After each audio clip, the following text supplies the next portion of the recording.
तो फ्रेंड्स, जैसा कि आप जानते हैं, इस सीरीज़ के अंदर हम आरबीआई ग्रेड बी प्रीलिम्स के 2018 के क्वेश्चन पेपर को लेकर चल रहे हैं, जिससे रिलेटेड 2 वीडियोस पहले दे दिए गए हैं आपको इसी चैनल पे, जिसमें हम लोगों ने Indian economy and basic economics के 20 क्वेश्चंस अभी तक डिस्कस किए हैं।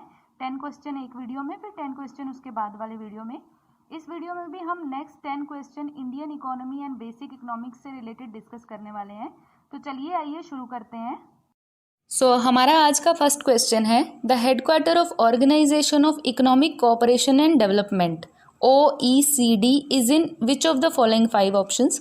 फ्रेंड्स, OECD एक दुनिया का बहुत ही जाना माना इकोनॉमिक कोऑपरेशन डिपार्टमेंट है, जो कि एक इंटर गवर्नमेंट यानी कि अलग अलग देशों की गवर्नमेंट्स के बीच में एक ऑर्गेनाइजेशन है। इसके अंदर 36 कंट्रीज़ हैं, जिसमें दुनिया की सबसे बड़ी बड़ी इकोनॉमीज़ आती हैं, जैसे USA, कनाडा और यूरोप की बड़ी बड़ी इकोनॉमीज़। और इसका मेन ऑब्जेक्टिव है कि इन कंट्रीज़ के बीच में ट्रेड और इकोनॉमिक कोऑपरेशन को प्रमोट किया जाए। जैसे दुनिया में G8, G11, G20 कोऑपरेशन्स हैं, वैसे ही ये OECD है। और OECD अलग अलग तरह की रिपोर्ट्स भी निकालता रहता है, और ये बहुत ही वर्ल्ड का फेमस इकोनॉमिक कोऑपरेशन है, क्योंकि इसके अंदर दुनिया के बड़े बड़े कंट्रीज़ हैं। तो दिए गए ऑप्शंस में से इसका करेक्ट आंसर है सी, पेरिस, फ्रांस। सेकेंड क्वेश्चन है, corporation bank is a public sector banking company headquarter in dash.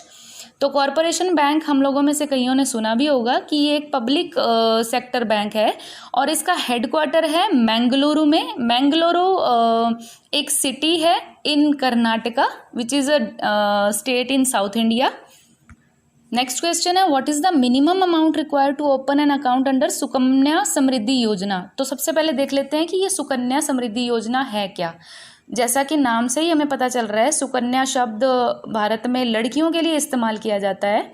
तो ये नरेंद्र मोदी गवर्नमेंट के अंडर ये एक नई स्कीम आई है, एक छोटी सी सेविंग स्कीम है। जैसे किसी के घर में अगर बेटी पैदा होती है, तो हमारे देश में बचपन से ही उसकी शादी के लिए बहुत सारा सामान और पैसा इकट्ठा करना शुरू कर देते हैं।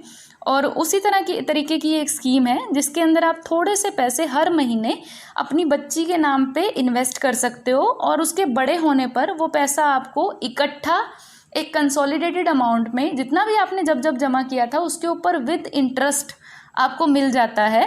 तो ये एक बहुत ही बेनिफिशियल स्कीम है, जो छोटी बचत करने वाले लोग हैं उनके लिए। और इसके ऊपर रेट ऑफ इंटरेस्ट भी बहुत हाई रखा गया है। तो उस पैसे से उस बच्ची की एजुकेशन और मैरिज के एक्सपेंसेस निकाले जा सकते हैं। तो अब इस क्वेश्चन में ये पूछा गया कि मिनिमम अमाउंट कितना चाहिए अगर आप अपनी बच्ची के नाम पे हर महीने जमा कराना चाहते हो। तो वो मिनिमम अमाउंट है 250 rupees. Shanghai cooperation organisation 2018 was held in. Friends, इसका आंसर है किंडागो, चाइना। ये न्यूज़ के अंदर रही थी। शंघाई कोऑपरेशन ऑर्गेनाइजेशन यूरोप और एशिया के देशों के बीच में एक इकोनॉमिक, पॉलिटिकल और सिक्योरिटी अलायंस है, और इसको चाइना के अंदर 2001 में अनाउंस किया गया था। 2002 में चाइना के अंदर ही इसे साइन किया गया था, और ये 2003 से फोर्स के अंदर है। और 2017 में भारत और पाकिस्तान, क्योंकि नए नए इसमें ऐड हुए थे, तो SCO जो है वो बहुत ही न्यूज़ में रहा था। तो correct answer is B. 25th question is, which of the following indirect taxes are not subsumed under GST। Friends, जैसा कि हम जानते हैं कि GST भारत का एक बहुत ही लैंडमार्क इनडायरेक्ट टैक्स है, गुड्स एंड सर्विसेज टैक्स, जिसके अंदर बहुत सारे इनडायरेक्ट टैक्सेस ऐड किए गए थे। तो जो ऑप्शंस दिए गए हैं फ्रेंड्स, उसमें से service tax, VAT, luxury tax और ऑक्ट्रॉय, ये सारे के सारे टैक्सेस GST के अंदर ही डाल दिए गए थे। यानी कि ये टैक्सेस अब अलग से नहीं, GST के अंदर ही लिए जाते हैं। लेकिन stamp duty, option D is an option which is still not a part of GST। तो right answer is option D. Next question is, what is the maximum insurance cover per family under Ayushman Bharat national health protection mission.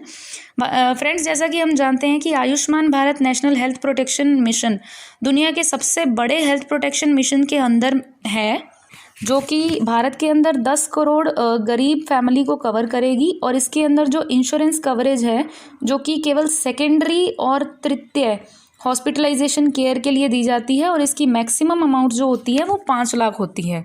तो right answer is option D, 5 lakh. So next question is Prime Minister Narendra Modi inaugurated the Bansagar Canal project in which state? तो friends जो बनसागर कनाल project है वो मध्य प्रदेश, उत्तर प्रदेश और बिहार राज्य की governments के अंदर एक जॉइंट वेंचर है और इसका इनॉग्रेशन जो है नरेंद्र मोदी जी ने अपने फेवरेट स्टेट यूपी के मिर्ज़ापुर जगह पर किया गया था। तो इसका करेक्ट ऑप्शन है option C. So next question is a banking outlet which does not provide delivery of service for a minimum of dash per day and for at least 5 days a week will be considered part time banking outlet। यानी कि ऐसा banking outlet जो कि हफ्ते के अंदर कम से कम 5 दिन और एक दिन के अंदर कम से कम कितने घंटे सर्विस ना दे तो उसे पार्ट टाइम बैंकिंग आउटलेट बोला जाएगा। तो the answer is 4 hours a day. यानी कि अगर कोई रिजर्व बैंक ऑफ इंडिया ने जैसे कि बहुत सारे रीजनल रूरल बैंक और मिनी बैंक जो रूरल एरियाज़ में खोले हैं तो उनमें से कुछ पार्ट टाइम बैंकिंग आउटलेट होते हैं, लेकिन फिर भी उनका हफ्ते के अंदर कम से कम 5 दिन और उन 5 दिनों के अंदर रोज़ कम से कम 4 घंटे खुलना ज़रूरी होता है। यानी कि पार्ट टाइम बैंकिंग आउटलेट कहलाने के लिए भी आपको कम से कम 4 घंटे तक बैंक खोलना पड़ेगा। तो right option is option D. So next question is what is the full form of CVV? CVV जैसा कि हम जानते हैं क्रेडिट कार्ड और डेबिट कार्ड के बैक साइड के ऊपर जो 3 डिजिट का नंबर होता है, जो कि जब आप ऑनलाइन ट्रांजैक्शन करते हो जिसमें आप अपना क्रेडिट या डेबिट कार्ड नंबर डालते हो तो एंड में आपसे CVV पूछा जाता है, जो पीछे के 3 अंक होते हैं जो क्रेडिट और डेबिट कार्ड के पिछले हिस्से में होते हैं। तो इसकी फुल फॉर्म क्या है? तो फ्रेंड्स इसमें से इसकी फुल फॉर्म है कार्ड वेरिफिकेशन वैल्यू, यानी कि इनमें से राइट आंसर है option D. So next option is what is the full form of RISC? Rice. तो फ्रेंड्स जो RISC है ये एक एजुकेशन से रिलेटेड स्कीम है जो नरेंद्र मोदी ने अप्रूव की है, जो कि higher education financing agency HEFA के द्वारा इसका कैपिटल बेस जो है वो 10,000 करोड़ से बढ़ाकर 1 लाख करोड़ किया जाना है to revitalise infrastructure and system in education. यानी कि भारत में शिक्षा के जो इंफ्रास्ट्रक्चर है उसके ऊपर जो पैसा लगाया जाना है उसे बढ़ाने के लिए, और जो डेट है वो 2022 रखी गई है, यानी कि 2022 तक इस स्कीम का संचालन किया जाएगा। तो इसमें से करेक्ट ऑप्शन है E, revitalising of infrastructure and system in education.